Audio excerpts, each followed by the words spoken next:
it is RebelKitty and welcome back to my geekdom.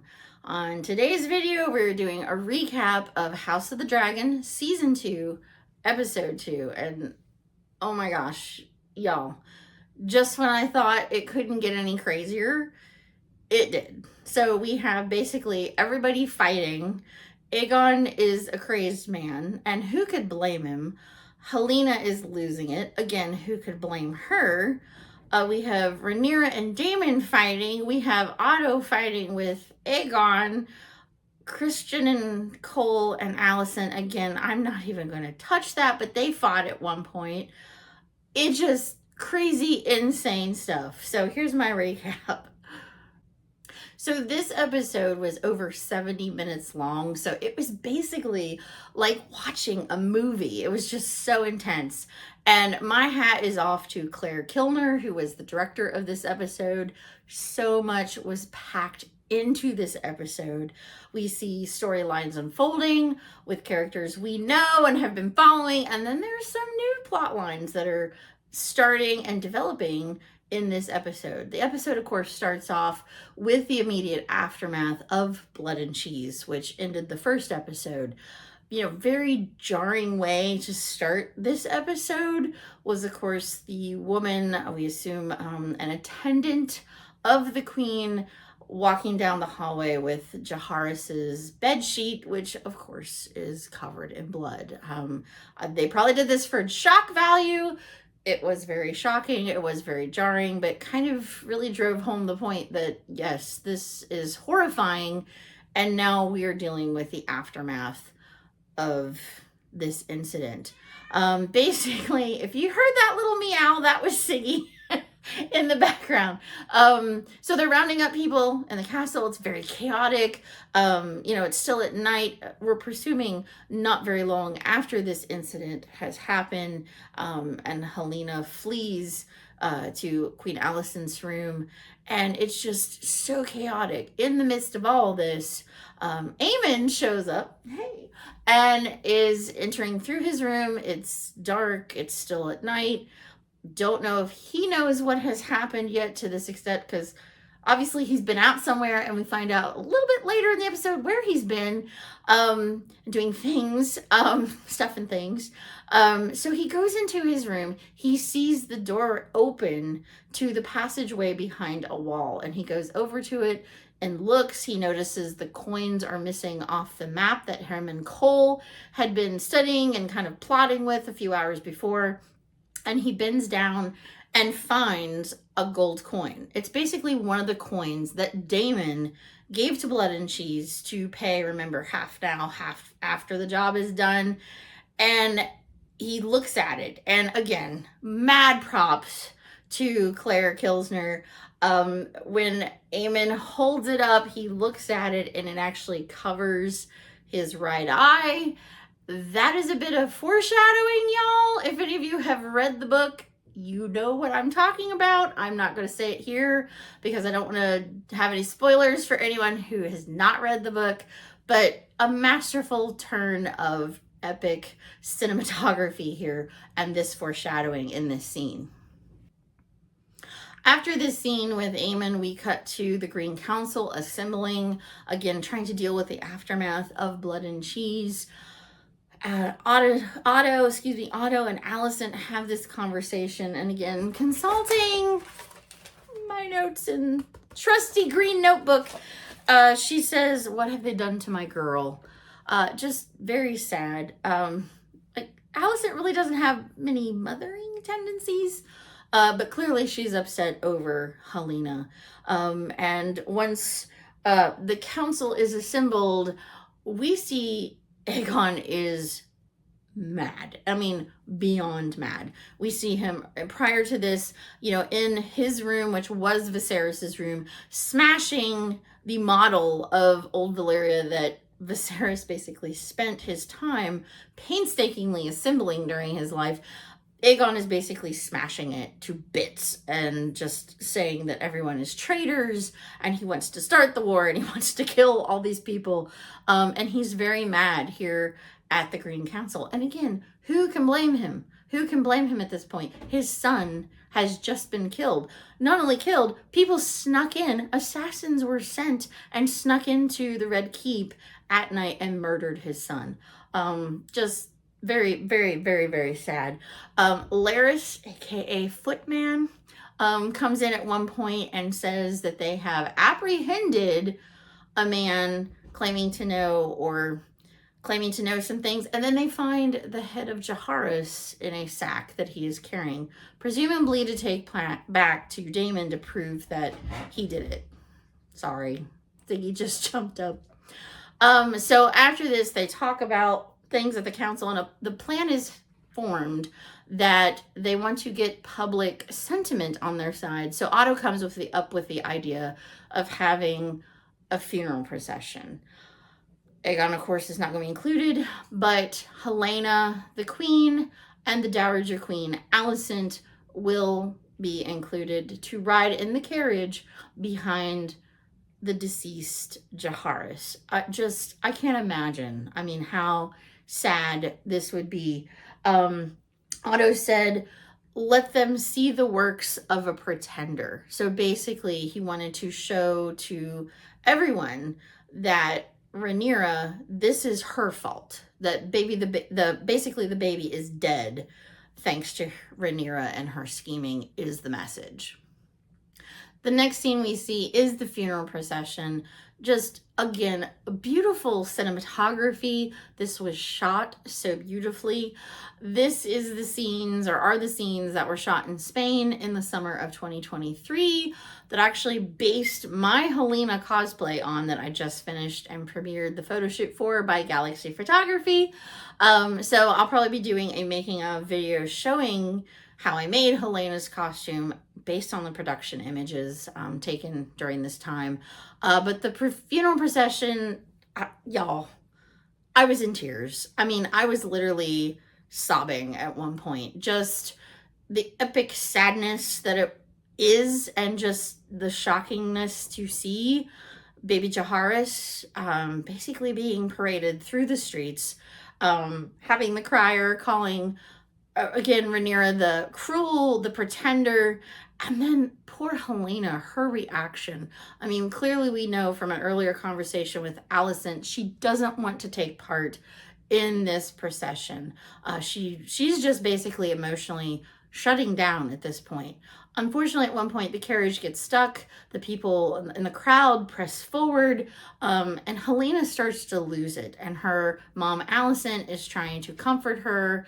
And, you know, she basically has a panic attack. And honestly, who can blame the poor woman? I mean, even through all of this, my whole thing is when they get back to the castle, or excuse me, the Red Keep, we don't see Helaena again other than to pass Aegon very briefly on the stairs, and neither one of them speak to each other. She then rushes up the steps, presumably to go back to her room, and then, like, no one checks on her for the entire rest of the episode. So it's like, come on, people. Let us think of poor Helaena. She is trying to deal with this. She's trying to process and having apparently a very hard time with it. Who wouldn't blame her? I mean, my God, her son has just been killed.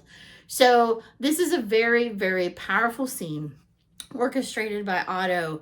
And, you know, I just thought it was just so packed with emotion, and to see the grief and just sadness and just wanting to be anywhere but where she was on Helena's face, I thought was all done so well. And Fisaban, again, hats off to her. I think she is a wonderful actress who has captured Helaena very well. From this funeral scene, we then cut to the Blacks over on Dragonstone, and we cut to Rhaenyra and Daemon. They're having a conversation about this very event, and I get the impression distinctly that Rhaenyra and Daemon's relationship is starting to hit some rocky ground. They have a very heated conversation. They yell at each other. Daemon throws some things because, let's be honest, it's Daemon. You know, and basically she tells him she can no longer trust him. And in fact tells him, you know, I don't even know if I ever did, kind of thing. She confronts him about him wanting the throne and always feeling like he should have been the one that Viserys appointed. This is Daemon's feelings. And she basically says, no, he didn't, because he knows how you are. And just calls him pathetic at the end of their scene, which I thought was very powerful. And again, the actors Matt Smith and Emma Darcy, just both of them deserve an Emmy, in my opinion, because this scene alone was just so well constructed and just epic cinema, in my opinion. Just to see that dissolution of the relationship. After this, I'm sorry, again, consulting my notes, after their big row that they have, basically Daemon says, you know, I should be going to Harrenhal, gaining a foothold there, holding it in your name, Rhaenyra, and he leaves. You know, after they have this knockdown fight, he gets on Meraxes and we see him flying away.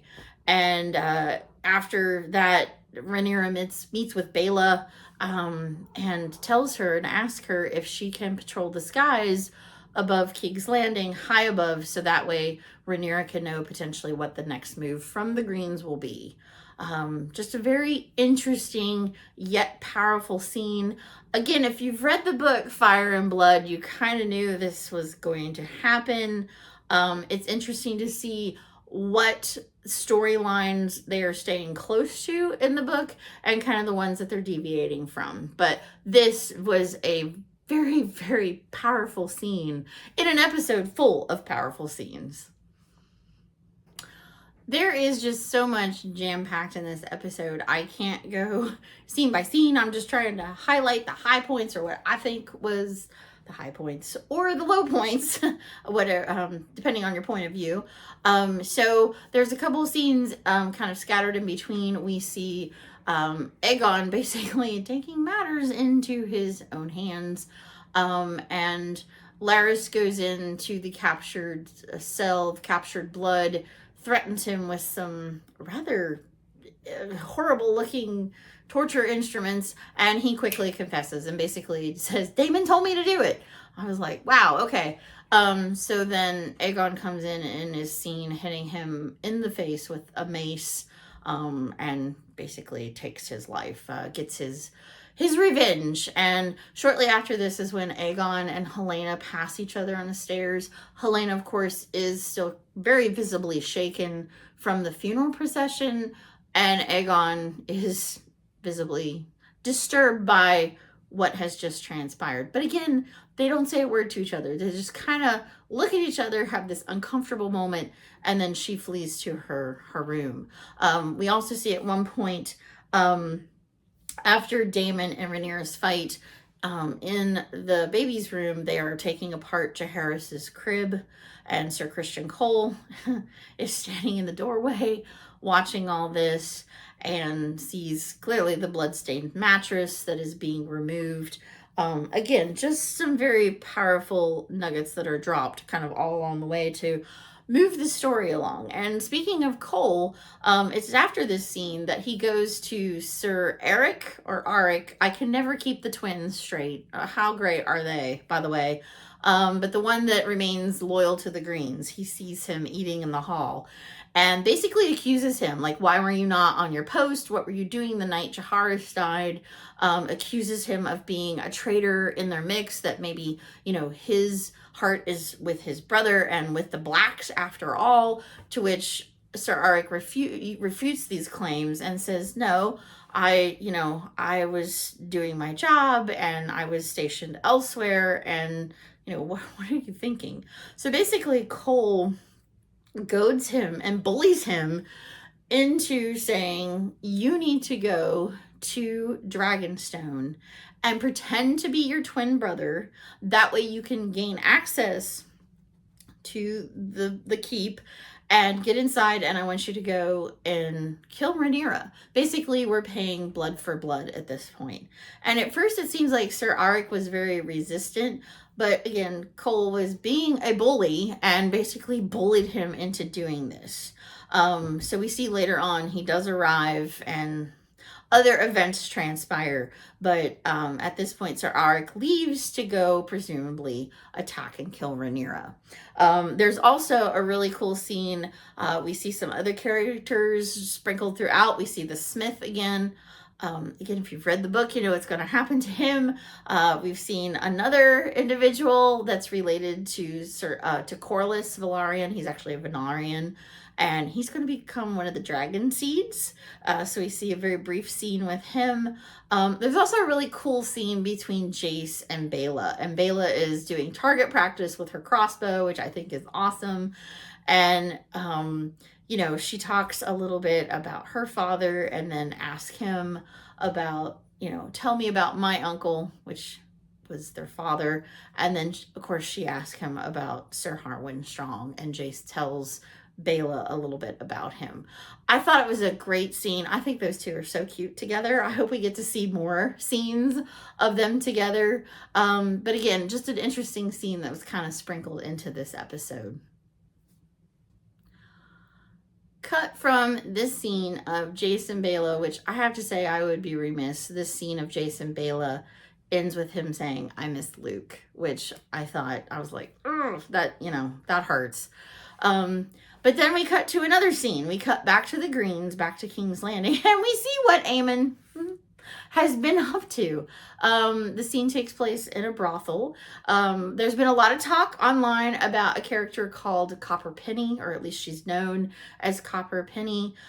She's a dancer in a brothel, apparently, and she has Targaryen white hair, which is interesting. So who is her father? You know, Viserys and Daemon joke about and joke in season 1 about, you know, basically sleeping their way through the brothels on the Street of Silk. So is it a child of Daemon? Is it a child of Viserys? Is it a child of somebody else? We don't know. But we see her, and then the scene cuts to a very interesting scene featuring Aemon, unlike we've ever seen Aemon before. He's basically seeking comfort in the arms of the Madam. The Madam that we have seen in season 1 when Aemon and Cole goes looking for Aemon, with Aegon, too many A names. Aegon, when Aegon comes up missing. This is the Madam that apparently recognizes Aemon, because this is the same Madam that Aegon took Aemon to when he turned 13 on his name day. So apparently he is seeking comfort, maybe some type of motherly affection. I don't know. That's kind of sick and twisted. But anyway, it's Aemon.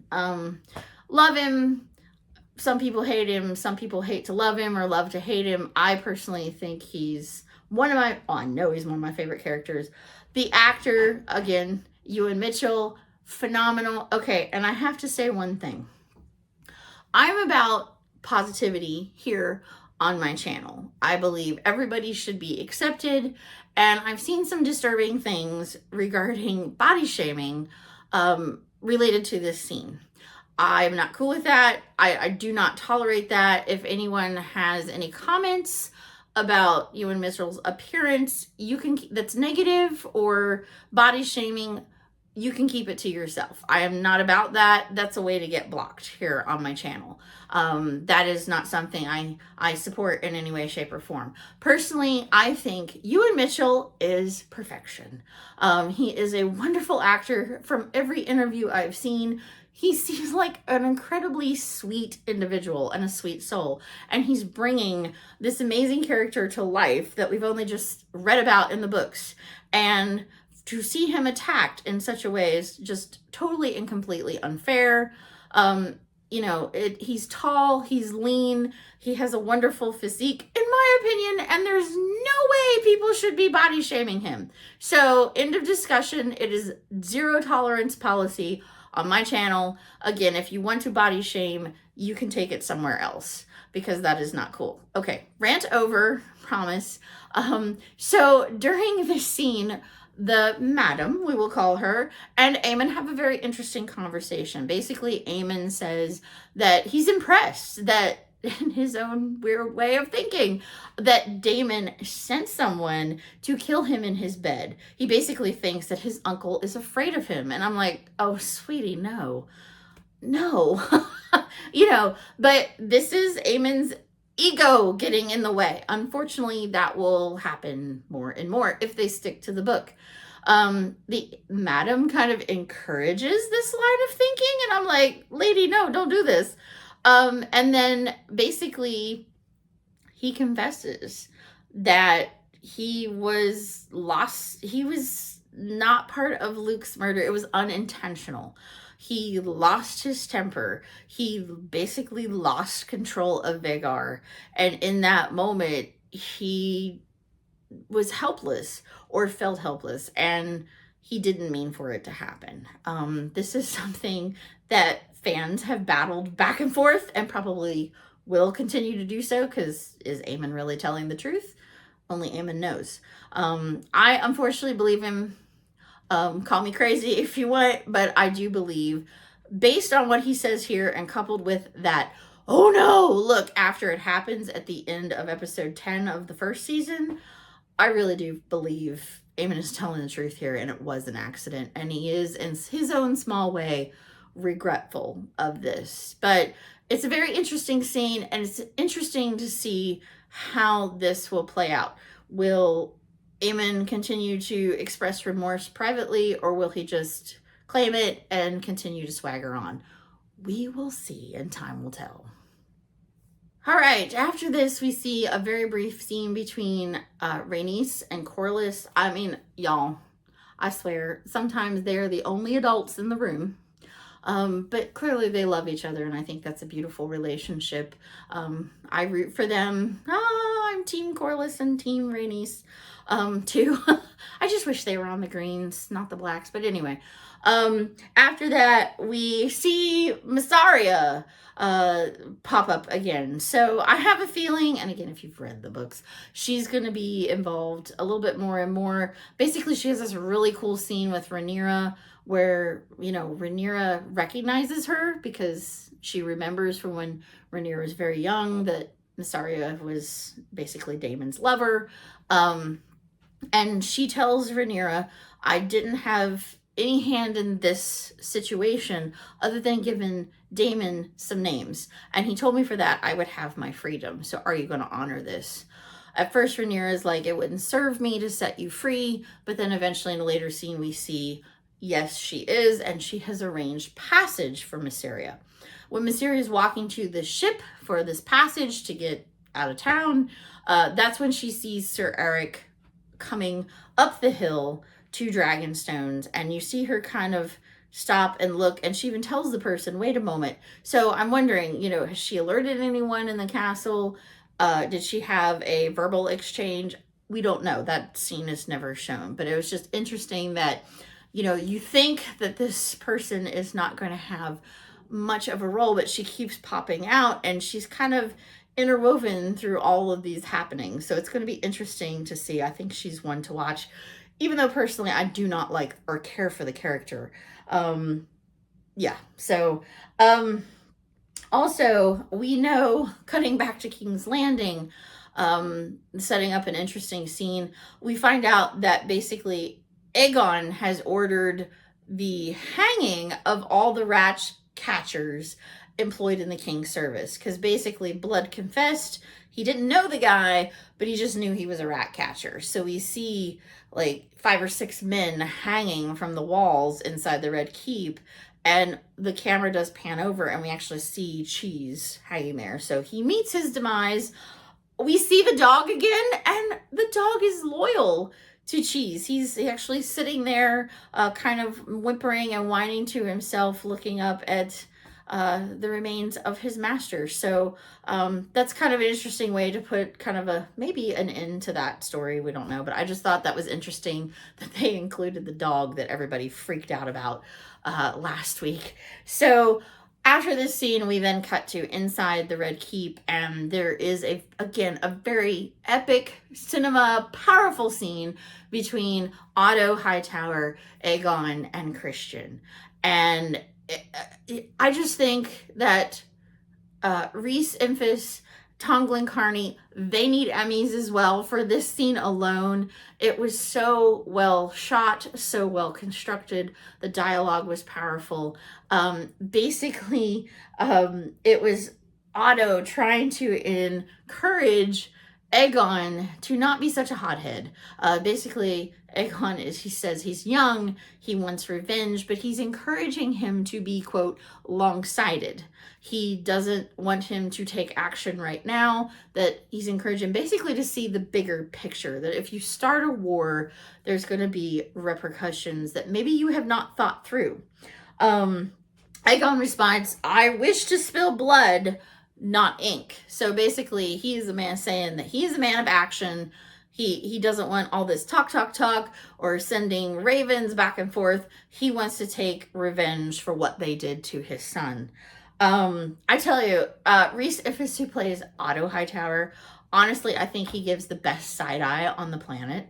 And so the looks he is giving Aegon all through this scene, just so well acted by these two.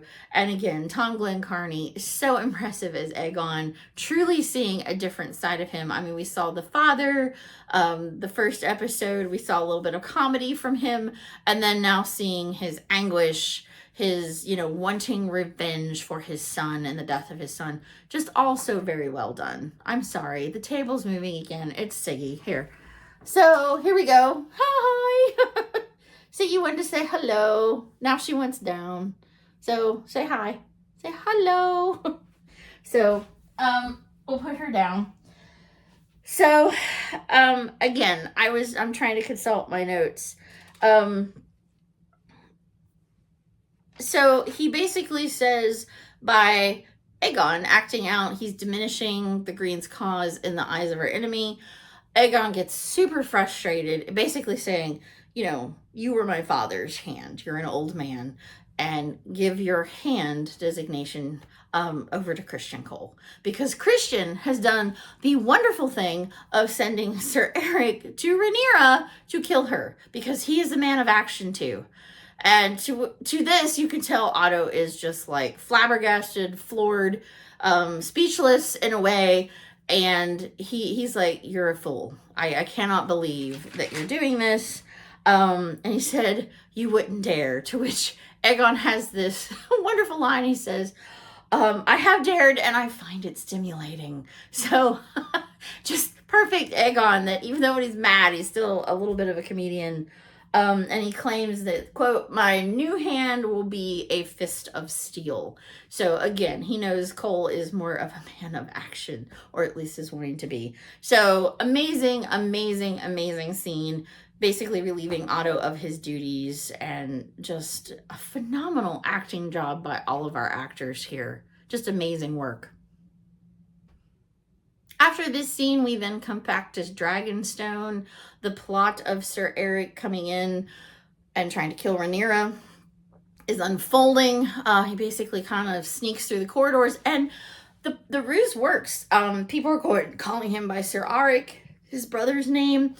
He kind of can't believe it at first, but then is like, oh, okay, and just kind of slips into that role. And we see him sneaking about and sleuthing about for a while, and then eventually finds his way into Rhaenyra's room, and she has laid in the bed for the night, and he takes out his sword and threatens her, to which his brother enters in, and they have this epic battle. If you have not seen the episode, I so encourage you to watch it. I mean, there's so many epic scenes in this episode alone, but the fight between the twin brothers, amazingly choreographed, but also gut-wrenching in a way, because they're twins. I mean, they've been together literally from their inception up until this point. And so Sir Eric, I think with an A, or maybe I have that anyway, the brother that is the green gets killed, and then the other brother, it doesn't help, their names are Eric and Eric, A and E. He kills him, and then apologizes to Rhaenyra for not protecting her, and basically falls on his sword. So at the end of this episode, both of the twin brothers have died, and Rhaenyra is just standing here, not believing what she can see. She's trying to process, first Daemon is gone. Well, first blood and cheese, and Daemon basically ordered the killing of a member of the royal family. Jaharis is the one that is slain, who's a baby, and then they have a fight. Daemon leaves, and now she has this literally happening in her bedroom, where you have two, the twins laying dead on the floor. Just, again, a very powerful way to end this episode. And again, it's sad because I wanted more scenes with the twins. I thought they were really cool characters and I wish they could have done more. But again, with this, they are being very true to the book with this storyline, because this is how at least the Maesters played it out as to how it happened in the book. We then cut back after this scene back to the Red Keep. We're going back and forth. Otto is talking to Alicent. They do mention Daron, which I'm just like, wow. It is basically the other, the youngest child of Viserys and Alicent, who we have not seen on camera up until this point. Many people have been asking about him because, again, if you've read the book, he does become very instrumental in the Dance of the Dragons later on in the war. So it's interesting choice that they have not chosen to show him, and to all intents and purposes, through research I have done, they have not casted the actor yet, at least that we can find, or at least that HBO has told us. So it's going to be interesting to see kind of how this plays out. First, Otto tells Alicent, he's been relieved of his duties. He's going to go to Old Town, talk to Daron, try to kind of help sway him to their cause, to be, clear-headed and a voice of reason. She encourages him to go to Highgarden and bring the Tyrell family into line. So we'll have to wait and see what Otto decides to do. But after this scene, Alicent goes into Aegon's room and he's clearly distraught. He is sitting beside the fireplace, bawling, crying his eyes out. Sorry, that was sticky again. And, I'm thinking, oh, well, they're going to have this tender moment. No, Alicent literally is just like, nope. And it's sad. It's just, he's literally just, it's so much pain and sadness and just crying his eyes out. And rather than being a mother and comforting him, she just kind of is like, nope, and turns around and leaves. I'm thinking, Alicent, come on. That's not a very motherly reaction. Of course, she doesn't really have a lot of mothering tendencies. If you see kind of how she's behaved, she's not really close to her children. Unlike Rhaenyra, who is obviously close and affectionate with her children. So that's interesting to see, that whole dynamic. And then, of course, the episode ends again with a scene between Alicent and Christian Cole. Again, not touching that. Sorry, not sorry. But are we going to end every episode this way? I hope not. So that brings me to the end of my recap of episode 2 of season 2 of House of the Dragon.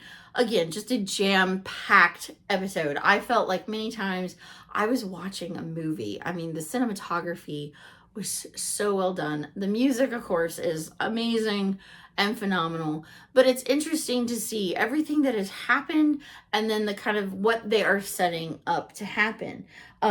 Just such amazing acting by everyone in this cast. This cast that they've put together is phenomenal. There is not a weak one in the bunch, and they all are giving stellar performances. You can tell that they have poured their heart and souls into these roles and this show, and it clearly shows. So it's going to be interesting to see.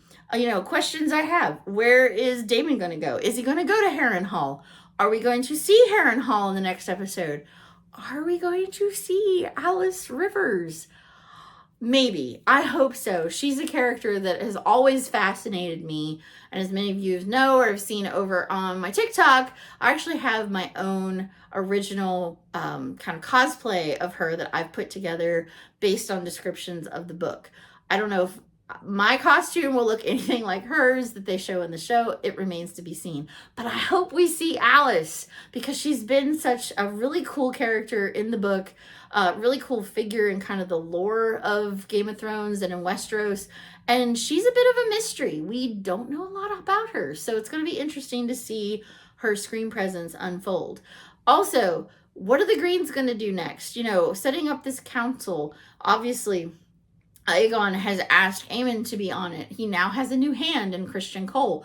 Are they going to declare war and go to fight? We don't know. What is Rhaenyra going to do?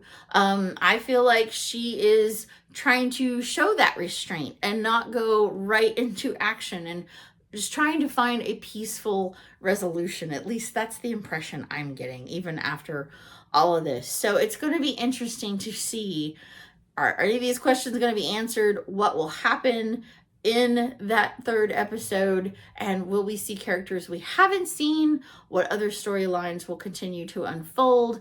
It's just setting up for an amazing season. So I hope you all have enjoyed this recap. I so enjoy doing these. If you have comments, please pop them in the comment sections below. Also, you can follow me on all of my social media here on my YouTube channel, over on TikTok at RebelKitty Geekdom. My Instagram is RebelKitty Cosplay, and my Facebook is also RebelKitty Cosplay. So I hope you all have enjoyed this, and until next time.